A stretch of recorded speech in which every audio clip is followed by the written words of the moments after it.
GT Holidays, South India's #1 travel brand.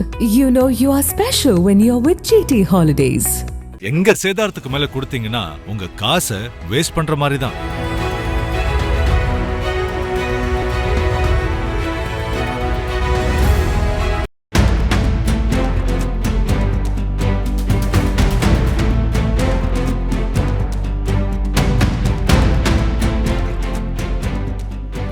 Kovai விமான நிலையத்தின் பின்புறம் கடந்த 2ஆம் தேதி இரவு 10:30 மணியளவில் 19 வயது கல்லூரி மாணவி ஒருவரை 3 பேர் கொண்ட கும்பல் கூட்டு பாலியல் வன்கொடுமை செய்த சம்பவம் தமிழகம் முழுவதும் மிகப்பெரிய அதிர்வலைகளை ஏற்படுத்தியது.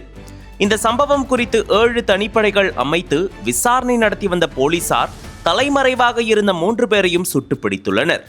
அவர்கள் சிவகங்கை மாவட்டத்தை சேர்ந்த அண்ணன் தம்பிகளான கருப்பசாமி, சதீஷ், கார்த்திக், காளீஸ்வரன் மற்றும் அவர்களின் உறவினர் குணா என்ற தவசி ஆகியோர் என தெரிய வந்தது.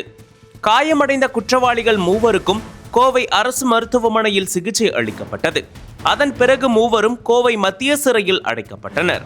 மேலும் இவர்களிடம் நடத்தப்பட்ட விசாரணையில் அதே நவம்பர் 2ஆம் தேதி காலை ஆட்டு வியாபாரி தேவராஜ் என்பவரையும் இந்த கும்பல் கொலை செய்த அதிர்ச்சி தகவல் வெளியானது.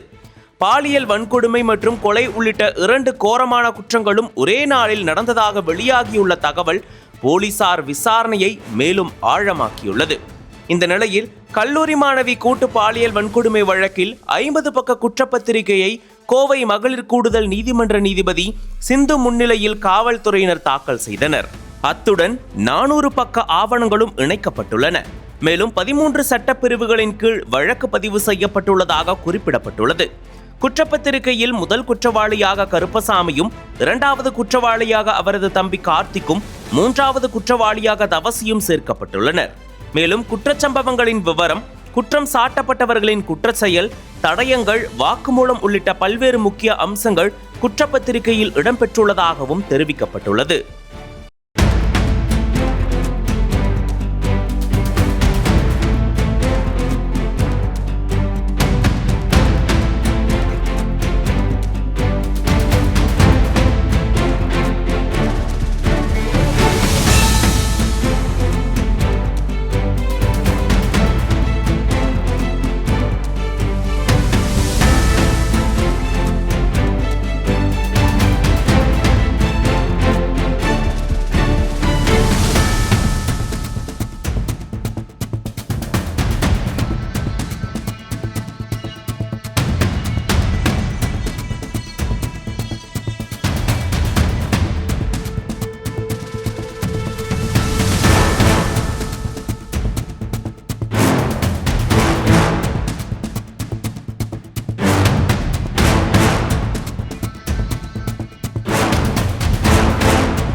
அனல் பறக்கும் செய்திகளை அப்டேட் செய்து கொள்ள நக்கீரன் களத்தை இப்பவே சப்ஸ்கிரைப் பண்ணுங்க.